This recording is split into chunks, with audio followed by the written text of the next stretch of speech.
All right, let's get started. So first of all, thank you everyone for joining us for our second installment of EPIC's Career Series event. My name is Marguerite Huber. I am EPIC's Communications and Campus Engagement Manager, and I'm going to be moderating this event today.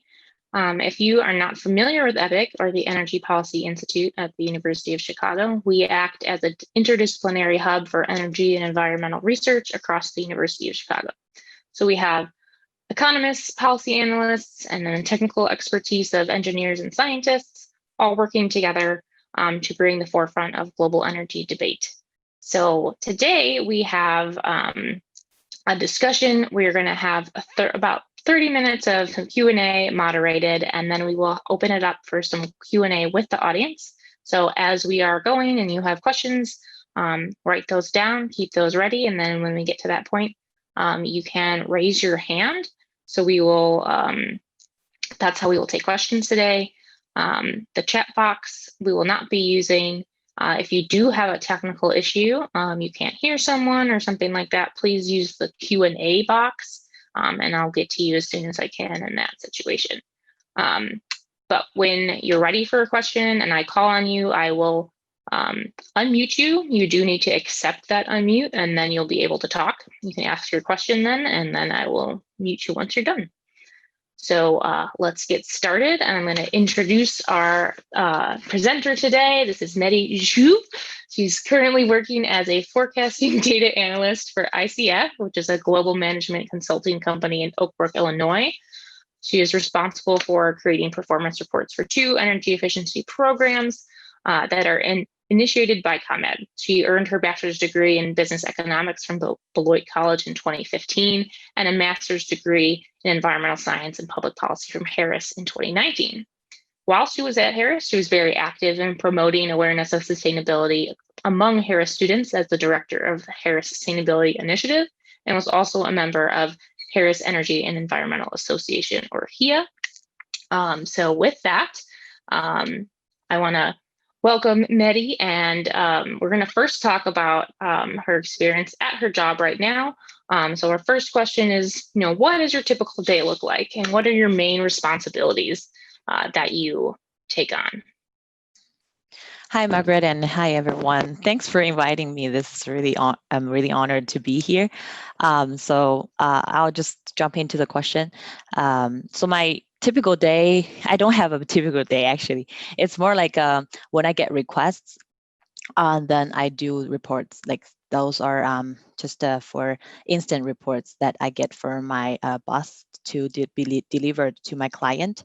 But usually it's more like a financial cycle. Like at the month end, we would try to do the monthly end report, performance report, see like what's the megawatt hours the program have delivered within the month, and then did we meet the goal of the month. That's for one. So I'm mainly responsible for 2 programs. One is street lights program. Another one is custom light program. So street lights is more like public and then private. Public ones, it's we don't have much control on it, but for customs we have our own outreach team, and then we have third-party outreach companies to do the outreach for us, and then we get the incentive out for people whoever needs to upgrade their lighting systems to like refrigerations, elevators, and then they get a bit discount on that. So, it's like win-win for them to be more energy efficient and for us to deliver the tax kind of like so actually a little bit background on that. It's like we tax people on every kWh that they spend, and then this money actually goes back to this program. So that's where our budget comes from, and then we kind of stimulate more savings on energy for everybody. And so at the month end and weekly, but for Streetlights program, we have a weekly report that I perform every Friday. So my main task is when I just got to this job, and I realized a lot of the reports were kind of manual. So I started to ask if I could automate it at some point. And so I usually use Access or Excel, like prepare the raw data in Excel, in Access, and then copy paste in and write the formulas. So they would all the graphs and tables that will be populated and then delivered to the client. And I work with a small team of analysts. We have 4, and then each of us are responding for different programs, and then some of them are outreach specialists. And other times I would do QA, QC, other analysts' work, because the programs are kind of similar, but in different regions or different format. So I would be able to check if they are making mistakes or they're doing great. Yeah. All right. So you talked a little bit about who you work with on a daily basis. So can you talk a little bit more about the organizational structure at ICF and how teams are set up and who do you work with on a regular basis? Yeah, so there are 4 energy efficiency programs, but it's like ICF is one of the program that is taking lead on managing these programs. The other company is DNVGL. So like it's kind of like 2 companies managing, but we don't distinguish each other as another company. It's just some people report direct to their company's boss. And for me, I work within data analyst team, which we have 4 people and then 1 lead. And I also work under my program managers. He manages the 2 programs that I'm responsible for. So, it's kind of like I have my own analyst group to support me with any problems, issues that I have, or could, how do you say, encourage me with, or like give me some new ideas if I have any problems. And then I also have to report back to my boss, see if, or based on his request or the client's request on him, what I should do. So that's my like a structure. I've never seen my coworkers so, like face to face, because I started this job in May, which is already work from home. Oh, wow. That's got to be challenging. I hope you've been able to connect somehow virtually. Mhm. But so far, I mean, I guess you haven't had the experience of working in person yet. But what do you like best so far about working there, and what have you found to be challenging? I think I found everybody's really supportive. Like I was new to like this Excel thing because Access, but they all my colleagues from the data team, they were using it, so I had to learn. And the team lead and the other analysts, they said, oh, just ping us if you have any questions, and it's like they respond within 1 minute. So which I feel like, oh, it's really supportive. Like I wasn't used to, even though before this job I was working on the same like field, energy efficiency program, but we were using different tools, and so it just so quickly that I adopted this platform. And I think, and also another thing is that I feel like I'm giving a lot of space and freedom to ask, hey, if there's any improvements that I can do. And they usually just say, hey, go ahead and then show us what you want to do. And if it's good, then let's adapt it. So I just think I have, like my own room that I could make these things better, and also like make the process more efficient and being supported. But challenging thing is that I mentioned earlier that we have kind of 2 companies doing this. So sometimes like it's weird that our communication system, we don't know other people, staff from other company. status. We don't know if they're in a meeting or something. So it's hard for communication wise because we're already virtual. That's a bit. And sometimes when I report to my team lead, I, I I forgot that I didn't report to my manager, or it just like creates some issues. But that's not a big problem. But we're trying to fix it right now. Try to combine people together within a meeting, and I think that's a challenging that I have right now. Yeah. That definitely does sound challenging, though. So backing up a little bit, what path led you to ICF, and how did you get here? Did you know that you wanted to work there, or did the opportunity just arise? Can you talk a little bit about that? Yeah. Actually, I didn't know what ICF is when I applied for this job. It's kind of it's hard for me because after graduating from Harris, I found this job at Willdan, which is another similar company that they do. They're like taking a lead on this energy program, but they manage the program is called a small business, which is a really tiny program. I was also like the data program analyst there. But so basically doing similar things, creating weekly reports and monthly reports.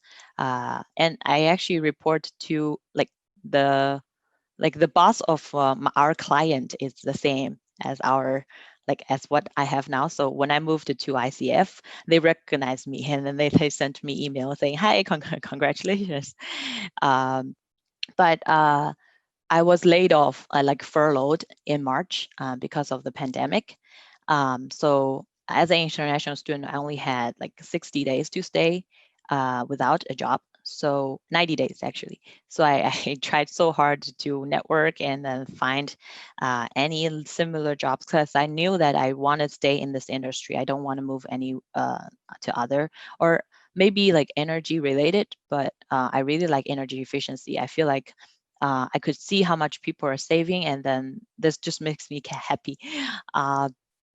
And then when I saw this ICF posted a job like data forecasting analyst on LinkedIn, and I applied.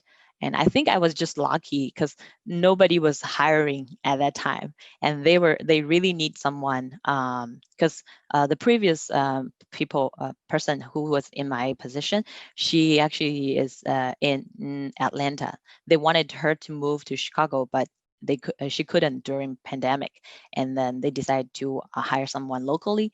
And so after 2 rounds of interviews, yeah, I'm here. So it's where I really want to go, and I'm happy that I'm with ICF. Wow, what a time crunch that you got this job in that amount of time. That is very impressive. Yeah. So let's move a little bit into your experience at Harris.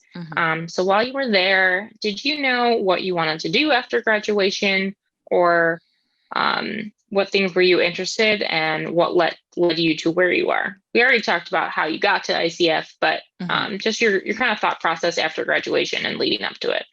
Yeah. Yeah, when I was in Harris, I knew I actually had an internship in one of our, like the contractor for my program now. So the contractor means that they install the energy efficiency features for ICF for ComEd. And then that's actually being introduced by my mentor at Harris, like Jamie Johnson. He graduated in 27, I think. So I was doing a similar thing. I was trying, but more focus on the cost, like marketing side. I was asked to do analysis and to compare the kWh usage for their customers, see how much they actually saved after install the energy efficiency features. And if they are doing a good job by saving a lot, then we send out another letter, say, hey, do you want additional incentives we can offer you another features to install, and which I found really fascinating because I could see Harris taught a lot of for stats and program evaluation, cost benefit analysis, and I could use all of them in my internship. We found I found about 30% of them are actually saving a lot. And so we sent out a lot of marketing letters to them. And then, I was brought into this field and I was like, hey, I want to stay. I don't want to go anywhere. Um, wait, what is the question? Oh, yes. And so that's what brought me to, and I felt like it's very interesting that leads me to where I am. Because when I had a different background for college education, and I was a bit confused when by the time I entered Harris, but after that internship, it got me. Oh yeah, I want to work on that. There's like another internship that I had in with Argonne for the summer internship after the first year, and it was doing research for like energy biofuel crops. So I was trying to see whether it's economical or beneficial to plant crops on marginal land in Illinois river basin. And I found it wasn't something that I really like. I mean, it's something very interesting, but I feel like I'm more like a practical person. And then I found this internship. I was like, oh, I'm quitting. And then I took the position at Verde Energy Efficiency, which is owned by one of our alumni. It is raining very hard outside my window, so if you have trouble hearing me, I apologize. So at Harris, you just talked about that you had a mentor. Can you talk a little bit more about them and what you did together and how they helped you? Mm-hmm. So I was matched, like we have this matching system and you score. And I'm so lucky that I matched with him because he was like my top one mentor choice. He runs this company that they do energy efficiency installation. And he actually established after graduating from Harris. Um, so I just wanted to know like how this worked because I've never, I thought about this, but I didn't know there's actually an industry like that. So I went and talked to him. We had a lunch, and he said, do you, because I was doing accounting before coming to Harris. So he was actually looking for someone who can do accounting for the company. And I was like, I know how to do, but I would like to explore more on the data side or the finance side. And he ended up giving me like a part-time internship in doing data analysis, which I think it helped me a lot. And at that time I was learning Python. So I just used what I learned from the Python class, the introduction to programming, and we write script for join graphs for the customers. And I think that worked pretty well. I was taking cost benefit analysis, and I made and stats. So we were just using like a difference to see what their customers are experiencing after the installation and before, and whether that's like impact is significant or not. Even though now my job, it does not involve those things, but I think back then it was really helpful. Maybe like I will think about some project for my current job that I could work on since we have all the data available. Okay, so speaking of some of those courses that you were talking about, do you have any advice for anyone on the call right now? We may have Harris students, we may have undergrads. So any advice for courses to take or any favorite courses that you had while at Harris? Yeah. So I took environmental economics with, I think, Steve. He's one of the, he works also for Epic too. And that they talk about like externalities and environmental pollutions. I think it's really important and helpful to understand those, and some tax benefit like carbon tax. If we want to focus, if like anyone who wants to focus like a policy or more like the macro level, I think that's a really good class. I also took cost benefit analysis. Yeah, as I mentioned, like I used it uh, internship, and some I also used some of the forecasting uh, method in my like our long range planning for my current position, and program evaluation as well. I think it's really important. Um, I think that's my next step. I really want to use the program evaluation like knowledge to make some um, like evaluation for the two programs that I'm working on, and just see like year over year how do we do, and if there's any improvements, anything weakness we need to improve.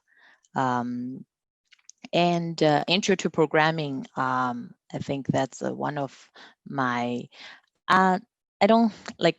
I think it's really useful. It was I was suffering while I was taking it, but they taught Python, a little bit GIS and SQL.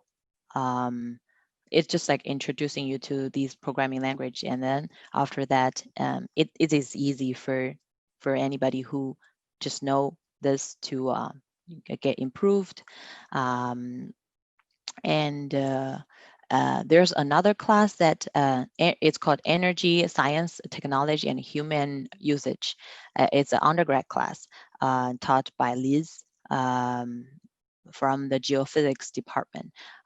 This class talked about a lot of history of electricities, and then the industrialization, which like I wasn't familiar with. Maybe people who are good at history will familiar. And then she brought us to a lot of places like nuclear plant, power plant, or windmill plant, and even the UChicago energy generation center, just to for us to explore how they, and then we have a basic idea of like how much the electricity will cost if a light is lighting up 10 hours, or it's like, because those are kind of common knowledge, but people don't tend to think about it if they're not in this field. And then once we know that, I feel like the energy conservation mindset may be like more developed, and it's actually good for, at least for myself, to know what I should like how I should be more conservative for energy. Like turning off a light is not that big a deal, but if you wash your clothes less, dry your clothes less, it will be saving a lot of energy. Yeah, those are the classes I really like at my time at Harris. So also while you were at Harris, you were a Bartlett Fellow with Epic, which is a fellowship between Harris students and Epic. Can you talk a little bit about your internship and what you worked on? Yeah, that was the internship I was in with Argonne. Oh, that was Argonne. Okay. Yeah, I talked a little bit about it. Yeah, I was lucky that I got this fellowship, and it's like more like me talking to the professor, like or like the researcher, what I want to do. But she at that time she had the 3 programs. I had 2 projects, and then she gave me the project that she needed help with. So most of the time I had to read articles or like papers, and I wasn't like into like chemistry, but a lot of the papers talk about how the crops absorb nitrogens, so it could help remove the nitrogens from the water to, create a better environment for the fish and for people who drink those waters. And then I also looked at the nitrogen level different wastewater facilities, see if they are over the standard, and if anybody who was affected by taking excessive nitrogen. I found that wasn't like a big issue at that time. So like our concern wasn't that big of let's remove nitrogen, because the level wasn't high enough. That's why I didn't find a really it's a satisfying result, but I didn't find a really big result or consequence. So and then I realized I like being in the industry more than like in the research field. But it was a really good experience for me to do like as a research, and as a person who tries to figure out what I really want to do, it also narrows down which path you want to take. For sure, definitely. So I think we're at a point where I'm going to open up for some audience questions, and we can still keep talking about more things if as we go along. So if anyone in the audience has a question, please just raise your hand. I believe it's to the right of your name. And then I will call on you and unmute you. You can ask your question, and then I will mute you again. So raise those hands. If not, I will continue asking questions until someone does. Oh, we have one. Yay. All right, Max, you are our first question, so I'm going to allow you to talk and ask you to unmute. Hey, can you guys hear me? Yes, we can. Hi, Max. Great. Thank you so much for coming by and talking about your work at ICF. So I know that ICF has a lot of different sorts of projects in a pretty wide variety of fields. They do work with energy, they do work with environmental protection, they do work with climate policy. I was wondering if you could talk a little bit about how projects are assigned and to what extent an employee can kind of choose which one of those areas they want to work in, and maybe how someone would kind of go work between those policy areas if that's something that's interesting to them. Before you answer that, Max, I forgot to ask, can you, and anyone who is asking a question, can you announce if you're a Harris student, undergrad, where are you coming from? Gotcha. Yeah, I'm a first year MPP student right now at Harris. Wonderful. I see. Thank you. Yeah, so as you know that we have different areas. We have public sectors, EEI, which is like energy, environmental, infrastructure sector, which is the one that I'm under. And then we also have Europe, Asia, they are in a different sector. And ICF Next, they focus on commercial marketing and service. And we also have CBS, which is corporate business services for management consulting. And the sector that I'm under, especially for my program, I'm not like a consultant. So my projects are not assigned to me. Like I'm responsible for the two programs, like all the reports that the two programs need.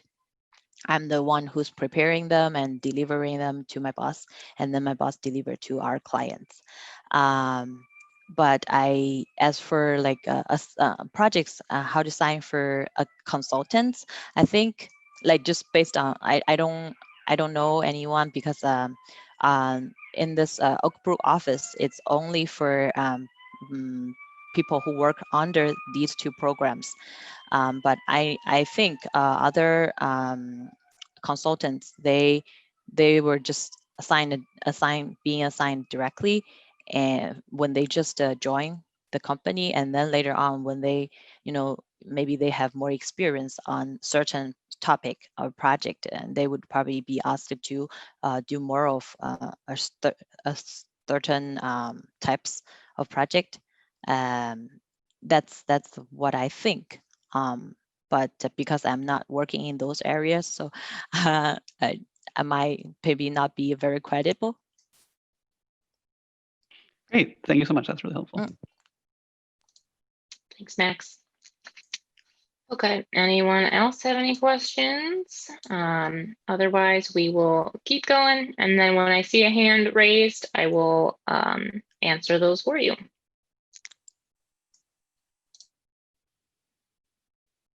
Okay. All right, let's talk a little bit more about your future plans.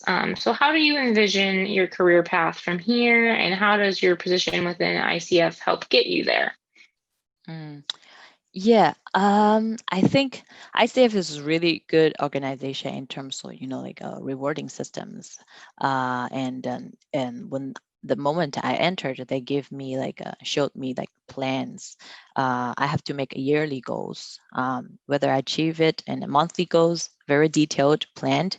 And every year they will do evaluations, and then told me oh, how can you move up to the ladder, which is really helpful. So I know which direction I want to go, whether go to the management side or stay on this technical side doing analysis. For me, I just feel my short-term goal is to learn more about what I can better operate, automate our reports, and learn more skills to save more time, be more efficient, because a lot of stuff we don't need 2-person to do. Maybe half person is enough if we make it efficient enough. But the process is kind of long, and it's very repetitive. You have to QA QC multiple times, see if there's different problem issues and any number of mismatch before it goes fully automated. And then long term, maybe 5 years to 7-8 years, I want to become the program manager, so that I have more control of. Since I started with the analyst, I probably know what details went wrong, or how we can fix it by looking at the numbers, which is what my plan right now. Great. So looking even 10, 20 years down the road, what kind of dream job would you have? If anything was possible, what would you want to do? Dream job. Oh, I actually want to be it's unrelevant to my current job. I actually want to be an interior designer. Okay. but I think, because I watched a lot of people, they change their job at 50s, and they have dreams, and then they always want to be this job is what I'm doing is actually my dream job. 5 years ago when I was doing accounting, I was oh, it was boring. I don't want to end up being an accountant. I want to do some things more meaningful, better to the environment. But now, even though I'm in this field, what I'm doing is just analyzing the data. But I couldn't go out and then ask people, hey, let's join our program. And then sometimes I feel if I have control over how much people save for energy, or change their mindset, that would be perfect. So for example, if there's a chance that I could kind of have more control over what project we would get and how much we want them to save, and then that when I have maybe more authorities on in the company, then I could make that happen, or ask for more budget from our clients to do more projects. All right. And then, so you did just have to go through this whole job search thing relatively recently. Do you have any advice for students who are starting to think about their future and start applying for jobs and making those types of connections?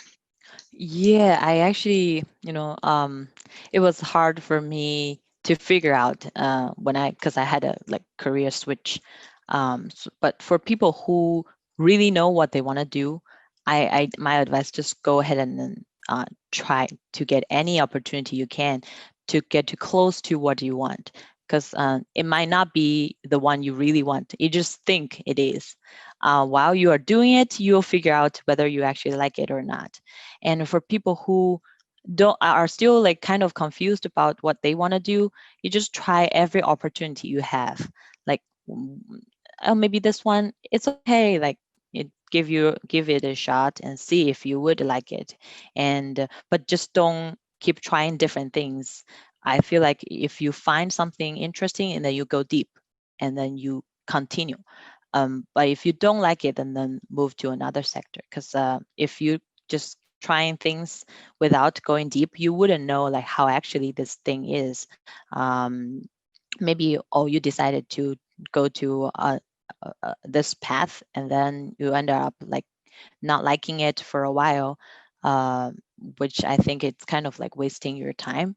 Um, so but also like don't be afraid to waste your time.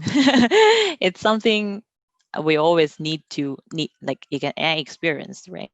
um so like, for example, I'm not working on accounting, but I think accounting experience still um helps me a lot understand like the business structures.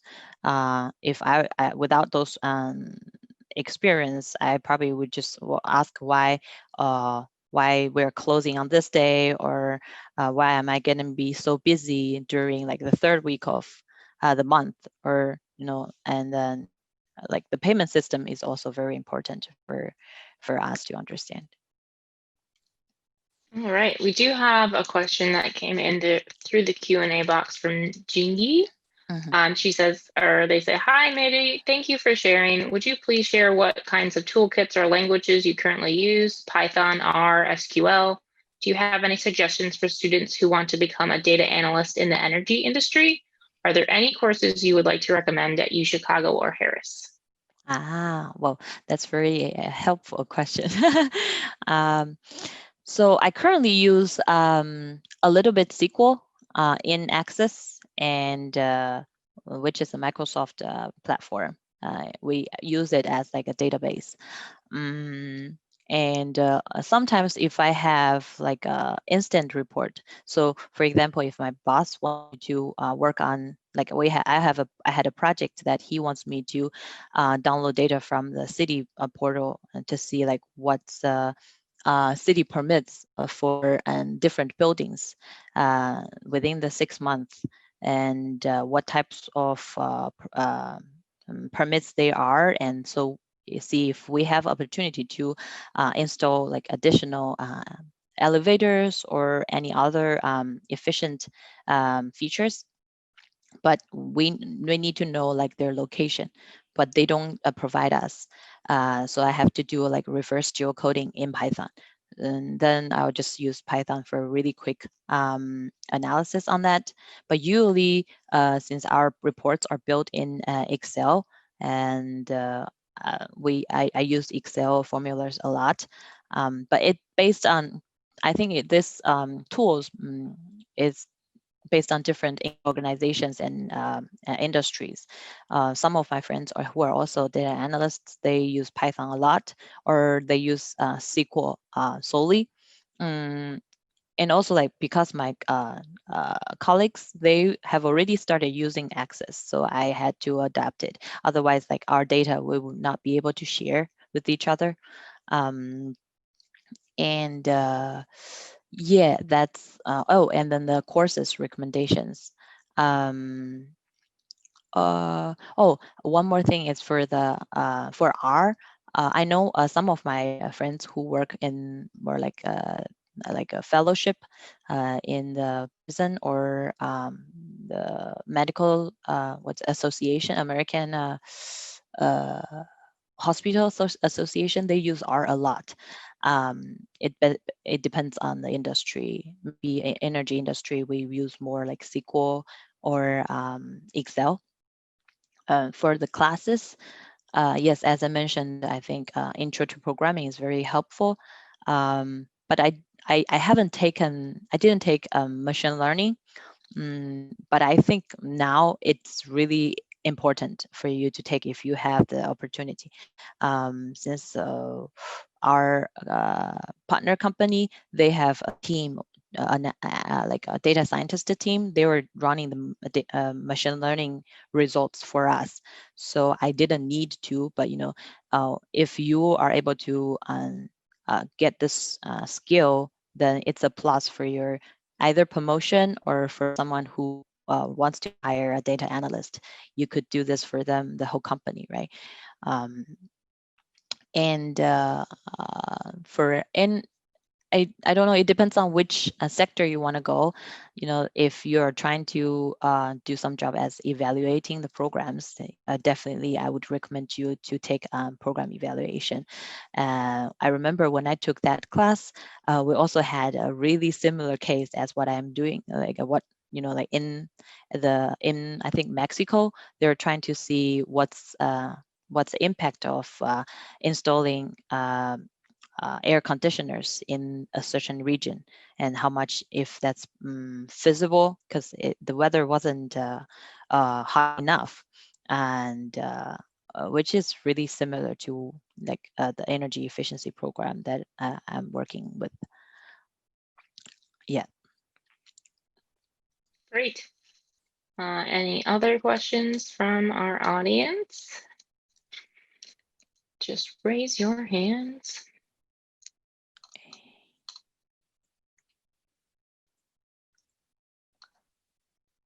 If not, I'm going to ask a little bit more about some current issues and trends in the field that you're in and at ICF that we should be aware of or know about. What's going on lately? Oh, you mean like energy sector and stuff? Yes. I see. As I was looking for jobs like just half a year ago, and then I asked all the recruiters, CEO, if please let me know if you have any job opportunities. At that time, they said no. All the energy sectors are not hiring, and they are firing people. My previous company, they fired 12 people, not fired, furloughed, full time. Just in one location. It was like kind of hard on the energy sector at the beginning of the pandemic. And now I think it's getting better. We actually just hired another analyst on the team. And our savings, like we're meeting our goals, and which is good. And our clients is like satisfying as well.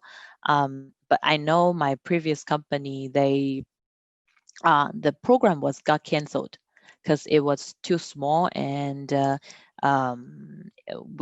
we were not doing very good, and so the rest of the team got laid off. However, Biden will become the new president next year, and then I saw he would put executive orders for, I think it's like $1 trillion on environmental climate change to mitigate climate change, to make the US like a zero carbon. I mean, it's just saying zero carbon is, but I think we would have a lot more opportunity in the future, as we would have like people like the administration to support environmental issues. So I think it would be growing like back, and it will be a really good opportunity to work in this field. And there are a lot to explore. I also got some phone calls from recruiters about like Illinois solar. Like Illinois doesn't have enough sunlight, but we see like some California companies, they were trying to move to Illinois and see if they could find some people to help them establish the local office. So it sounds really promising to me. So I think if you really like this field, please join us. There we go. Any more questions? I just want to make sure there's a pause in between so that people can raise their hands before we go on. Yeah. Any questions, I think, like, Yeah. if I can help. So you made a quick career change earlier this year. So do you have any advice for interviewing or applying for jobs or anything like that? Yeah, I was, like I was in a hot spot. So if I don't stay, then I have to go. I've been here like for 8 years. I don't want to change. It will be a huge change for me to go back to China. So at the first, actually, I was relaxing. I was like, I was just furloughed. Maybe they'll bring me back. And but then I realized, like after 2 weeks, I realized, no, this is not happening. I have to find some way to get a new job. And I was applying for jobs, I think not a lot, but I'm glad at that time I had 2 friends. They were in school and they were trying to graduate at so they're also looking for jobs, and then we set up times to each other. Hey, let's look for jobs at this time from 10 to 5, and then we encourage each other. Let's compete. Like if you apply 10, how many I can apply for. And also I feel like LinkedIn application is also very good if they actually look at your resume, but networking is more important. I reached out to a lot of Harris friends of mine, just to ask if their companies was hiring, and also like catch up. I got 2 or 3 referrals, even though like they were most of them are working for nonprofits, which is hard on them to hire additional person, but it's still good to know like what opportunities are out there, and then networking. So I think definitely we should networking while finding internships and full-time jobs, and just keep applying for jobs that you like, and also trying to find some ways to encourage yourself, like, because it's boring. I know, like you have to edit your resume and then write cover letters every day, but you'll get the good consequence if you keep working on it and don't give up. For interview skills, for me, like I don't. Some people like to write down what they want to say. I can't write everything down because it will my mind will be blown like when if I have them all written down.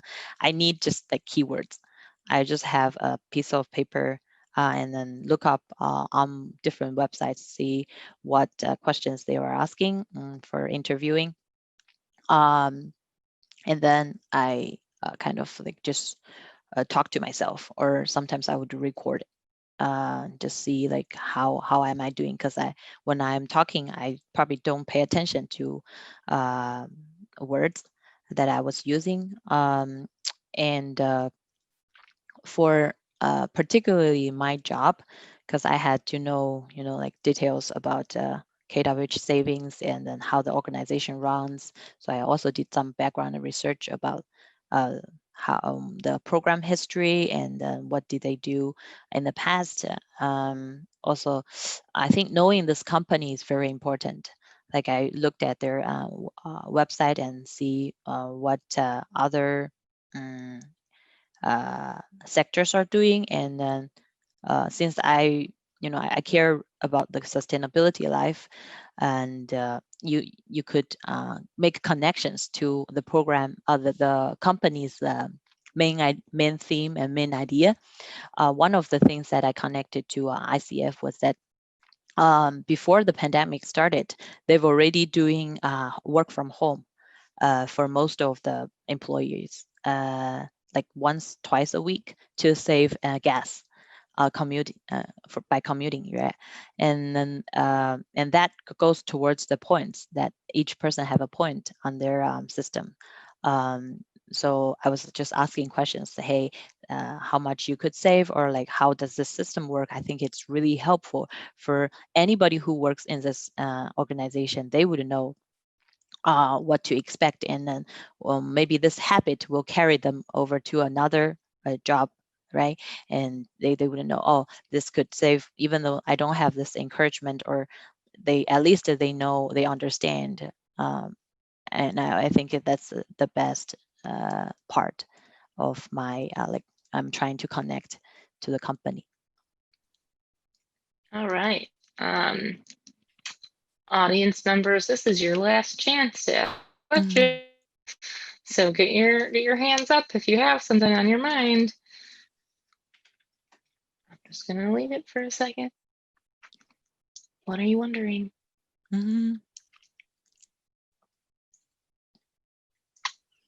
Nothing? Okay. We're gonna wrap up then. Do you have any last words or anything that you want to get in before we wrap up? Me?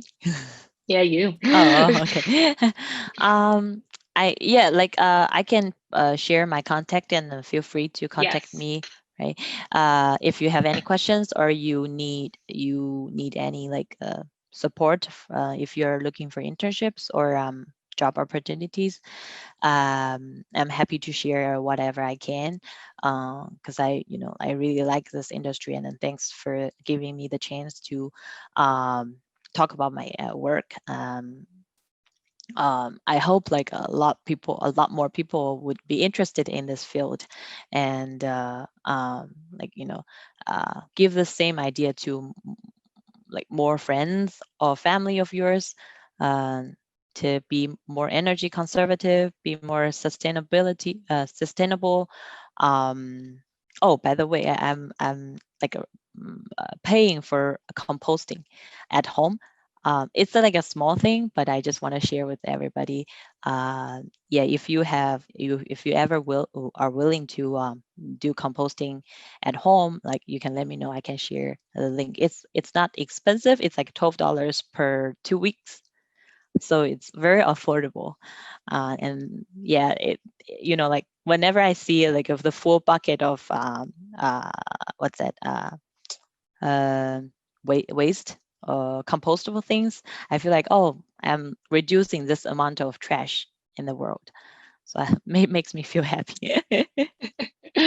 Very good. We had our compost bucket get picked up today, so I understand. Yes. All right. Thank you so much for coming to talk with us today, and all of you students and everyone who attended. Thank you so much for joining us. As for our next career series event, we are going to be taking a little break for the holidays, so we are not going to have one in December, but we do have a full lineup scheduled for January through May. So the next 2 quarters, we have people every month, all the way through the end of the year. So I'm going to post in the chat. You can check out our career series part of the website, and you can see who's going to be talking and where they're working. Registration is open for all of those. So if you are interested, go ahead and register. I know it seems very silly to register for something that could be in May, but get it on your calendar, and we'll have all those ready to go next quarter. So again, thank you all for attending, and everyone have a great night.